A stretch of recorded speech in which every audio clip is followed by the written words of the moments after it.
we're still trying to relate linear and rotational motion right now. And the relationship is going to allow us to not only use those 4 kinematic equations for linear and rotational motion, but also to make sure that we can transition between linear motion and rotational motion. If you think about an object that is in some kind of rotational motion, and we've talked a little bit about this with uniform circular motion, tangential velocity, centripetal acceleration, that sort of thing. If we have an object moving around in a circular pattern, rotational motion, and it has some radius r. As the object moves around, we can think of it as having a velocity along x and a velocity along y. We've talked about that before. That's related by the tangential velocity of the object that is constantly trying to swing it out of this circle. We can go between the tangential velocity and the angular velocity using a simple transformation. V is equal to r omega. The tangential velocity of the object, so as the object moves around in some kind of 3-dimensional space, is related to the angular velocity based off of the radius of the circle. Remember that omega must be in radians per second, and this will work out to give you meters per second because you're multiplying it by the radius, which is given in meters. The tangential velocity points outward. It can be called the tangential velocity, but most of the time it's just going to refer to it as the velocity of the object. Same difference. A couple other equations that you guys need to remember is that the period of the motion is equal to 2 pi r. You should recognize that as the circumference of your circle divided by the tangential velocity v. Tangential velocity v. Since v is equal to r omega, I can now substitute that inside here for the tangential velocity and get t is equal to 2 pi r over v is equal to r omega, so r omega is now in the denominator, and that goes to 2 pi over omega. So another way of solving for the period of motion based off of the angular velocity. And this should make sense to you because you know that a complete circle has 2 pi radians. So you have 2 pi radians divided by radians per second. That's what angular velocity is given as. So that should give you a period in seconds. A period in seconds. Now, one thing that we haven't talked before about is the tangential acceleration. We have talked about the centripetal acceleration. Don't confuse that with centrifugal. We're not talking about that. But we haven't talked about centripetal acceleration versus tangential acceleration. Okay?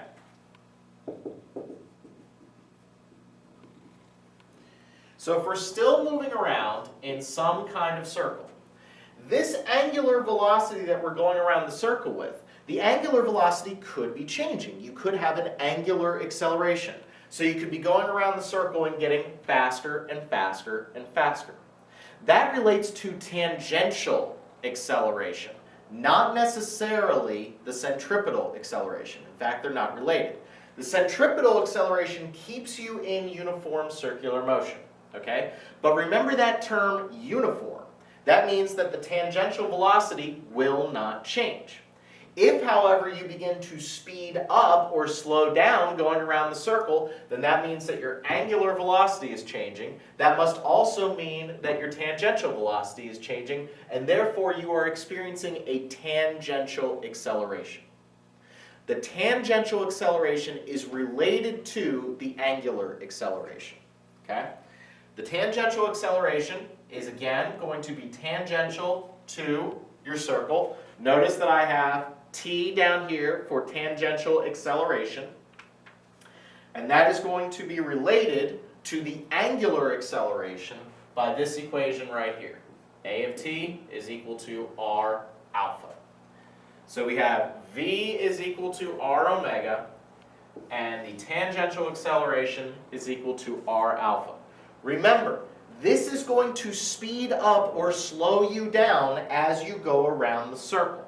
As you go around the circle, if you are experiencing an angular acceleration, then that means you are going faster or slower around the circle. You're not in uniform circular motion, so you are experiencing a tangential acceleration. Okay?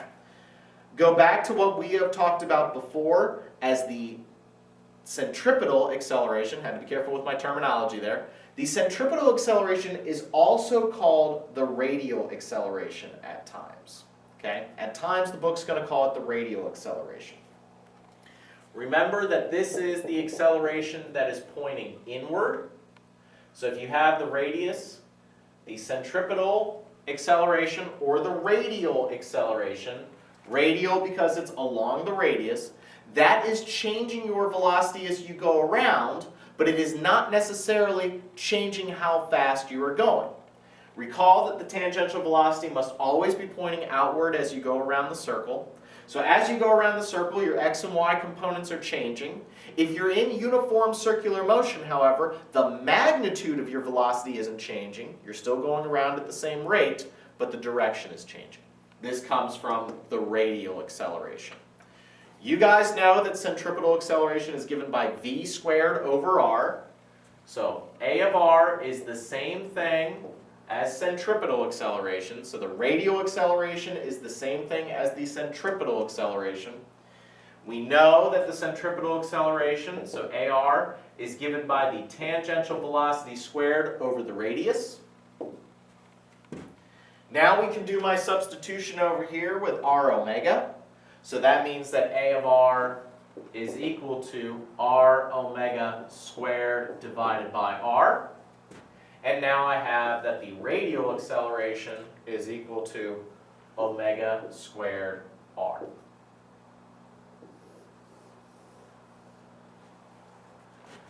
Again, this is really easy to get confused on. The tangential acceleration is related to the angular acceleration. Angular acceleration means that the angular velocity is changing. Okay? If you think about your watch, okay? Your watch goes through one complete revolution every minute. Now ask yourself, is that your watch experiencing an angular acceleration? I will pause and let you think about that. Is your watch, which always completes one revolution every 60 seconds, experiencing an angular acceleration? No, because the angular velocity is not changing. It is always going to go around one complete circle every 60 seconds. Is it experiencing a radial or centripetal acceleration? Yes, because the direction of that velocity, the direction of the tangential velocity, is changing as you go around the circle. So radial or centripetal acceleration changes the direction of your vector, but down here, the angular acceleration determines if you are increasing or decreasing your rate of going around the circle. Very easy to get mixed up on that. I recommend reading through the chapter. That is tricky stuff. Now we're going to take a look at problem 76 in your book. So chapter 10, problem 76, kind of give us an example here. Starting from rest at t equals 0, a wheel undergoes a constant angular acceleration. When t is equal to 2 seconds, the angular velocity of the wheel is 5 radians per second. The acceleration continues until t equals 20 seconds, when it abruptly ceases. Through what angle does the wheel rotate in the interval from t equals 0 to t equals 40 seconds? So we're going to have this wheel speeding up with an angular acceleration for 20 seconds. Then we're going to cut off that acceleration. The wheel is going to slow down to rest. And we want to figure out the number of degrees that we go through. Actually, I don't think it's fair to say that the wheel slows down to rest. The angular acceleration goes to 20 seconds. I misspoke. The angular acceleration goes to 20 seconds, and then we cut off the angular acceleration. So now it has a constant angular velocity. So there's a 20-second speed up period, and then there is a constant angular velocity period. So again, we're dealing with number 76. Now the first thing they do is they kind of mess with you a little bit, and they don't come right out and say what the angular acceleration is. They ask you to calculate it. We know that starting from rest, so omega naught is equal to 0, the initial angular velocity is 0. In 2 seconds, so t is equal to 2 seconds, we speed up to an angular velocity of 5 radians per second. We want to calculate the angular acceleration from those quantities. we're going to use our omega is equal to omega naught plus alpha times t. Omega is going to be 5 radians per second. The initial angular velocity is 0, and we're trying to find the acceleration and some time t, 2 seconds. So we get an angular acceleration of 2.5 radians per second squared. Now we have the speed up period. So we're going to speed up from omega naught is equal to 0 with this angular acceleration for 20 seconds. And we want to figure out the total number of degrees that we go through there, the total number of radians. So delta theta is equal to omega naught t plus 1/2 alpha t squared. So this is just like if I tell you a car is speeding up at 5 meters per second squared for 20 seconds. Well, let's keep the numbers the same. 2.5 meters per second squared for 20 seconds, and I ask you for the displacement during those 20 seconds. Since omega naught is 0, we're starting from rest. That means that delta theta is equal to 1/2 2.5 times 20 squared. Make sure my math is good. We're good. And we get 500 radians for this speed up period. So for the speed up period, we cover 500 radians. But now for 20 seconds, we cut off the angular acceleration, and it now has a constant angular velocity. Well, now we need to figure out what is the angular velocity after 20 seconds, because it's going to maintain that for the last 20 seconds. The angular velocity at the end of 20 seconds is going to be omega is equal to 0 plus 2.5 times 20. Go back up to our equation right here, starting from 0, going for 20 seconds with an angular acceleration of 2.5. So we get an angular velocity of 50 radians per second. That's the angular velocity that we're going to maintain from t equals 20 to t equals 40, so over 20 seconds. So that's going to give me a delta theta equal to 50 times 20 plus 0. And this 0 term here comes because we have no angular acceleration, that is 0. This is going to be 1,000. So the delta theta total, the total number of radians that we cover is 500 for the speed up period, the first 20 seconds, and 1,000 for the constant angular velocity portion, and so we're going to get 1,500 radians. If this problem seemed confusing, remember that it is basically a car accelerating and then maintaining a constant velocity. A car speeds up with 2.5 meters per second squared of acceleration over 20 seconds. How far does it go during those 20 seconds? And then if it now maintains a constant velocity, how far does it go the last 20 seconds? Combine the two. Don't get hung up on the fact that this is all rotational motion right now. Let's focus on the fact that this is very similar to the basic kinematic problems that we've done before.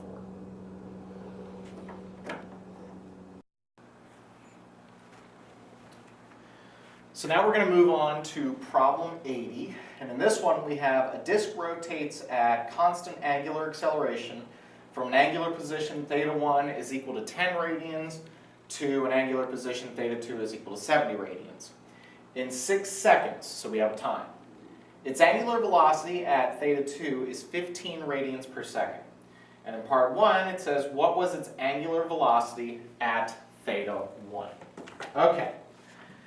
A lot of information in this problem. Again, treat it like a kinematic problem. So we start out working on problem 80 in chapter 10.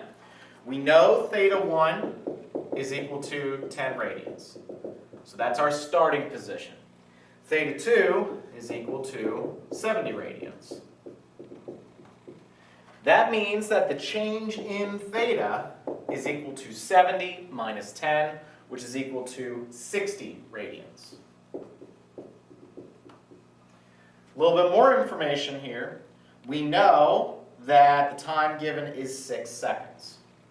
Time given is 6 seconds, and when we are at that time of 6 seconds, when we are at omega is at theta 2, so when we're at the 70 radians, the angular velocity is equal to 15 radians per second.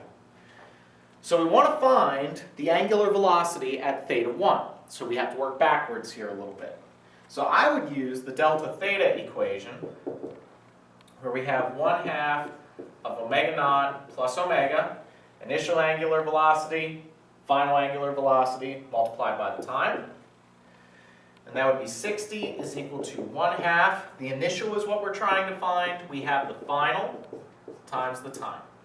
And so we get that the initial angular velocity is equal to 5 radians per second. So that's our initial angular velocity at theta 1. Again, I'm using the delta theta formula with 1/2 of omega naught plus omega times t.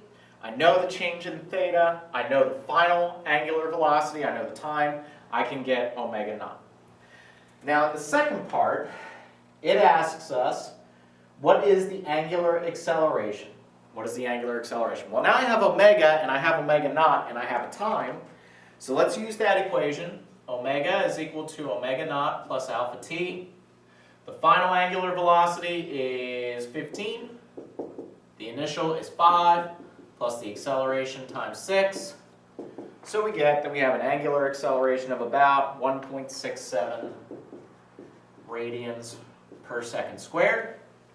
And we're only going to do the last part in this problem. And in the last part, it asks us, at what angular position was the disk initially at rest? So they're asking us for theta 1.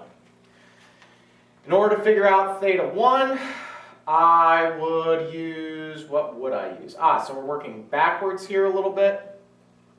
Working backwards. I would use omega squared is equal to omega naught squared plus 2 alpha delta theta. Omega squared would be 5 squared is equal to 0 squared plus 2 times 1.67 times delta theta. This is implying that we're speeding up from rest. We're speeding up from rest to that initial omega naught that we found down here, 5 radians per second at theta 1. So I misspoke. We're not actually trying to find theta 1 here. We're trying to find where this object was initially at rest. Where it was initially at rest. That is not necessarily theta 1. Okay? So solving for this, we get a delta theta equal to about 7.49 radians. So that's my change in theta. So that means that delta theta is equal to theta 1, because that's where we end up, minus theta 1 minus the initial position theta 0. So we went from theta 1 to theta 2, that was 10 radians to 70 radians. But now we're trying to figure out where were we when this whole system was at rest. And that gives us a theta 1, so this is about 7.49 is equal to theta 1, which is roughly 10 minus theta naught, and we get a theta naught equal to about 2.5 radians. So that was the initial position that led to 0 angular velocity. So this is where the whole system started from rest. It then went through an angular acceleration, increasing the angular velocity as we went, and now we end up here. Let's move on to problem 85.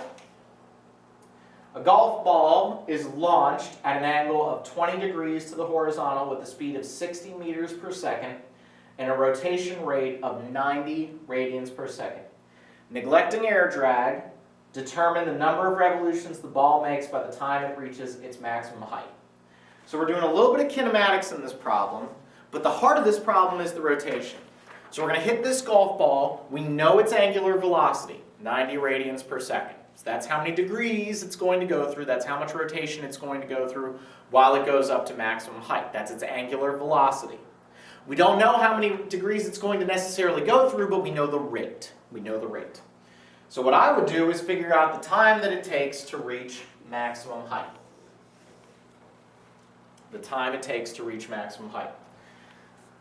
Working on 85, let's draw our vector.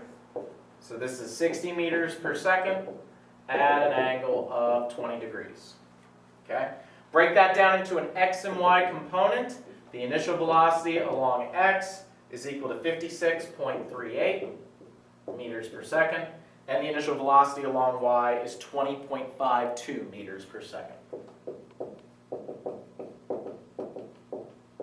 No great shakes there.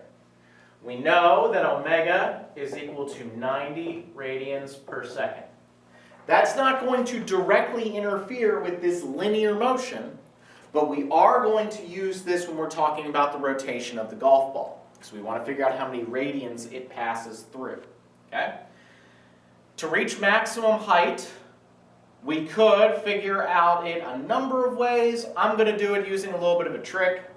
I know that delta y is equal to v naught y t plus 1/2 ay t squared. If the ball is going to start from ground level and end at ground level, that means that its overall displacement in the y direction is 0. The initial velocity in the y direction is 20.52 meters per second, and that's multiplied by some time. And then plus 1/2 the acceleration minus 9.8 meters per second squared times the time squared. This will allow me to get the time that it takes for the entire trip of the golf ball going from ground level to ground level. And I get a time of about 4.19 seconds. 4.19 seconds.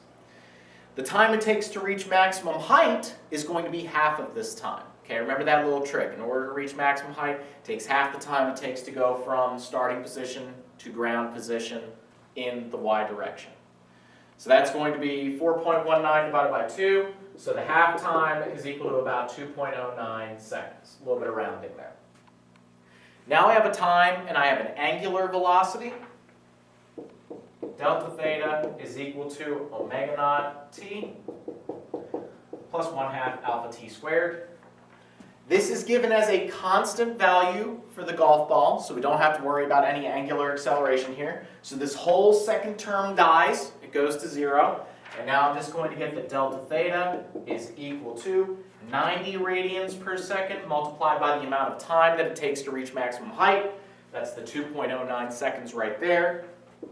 2.09 seconds.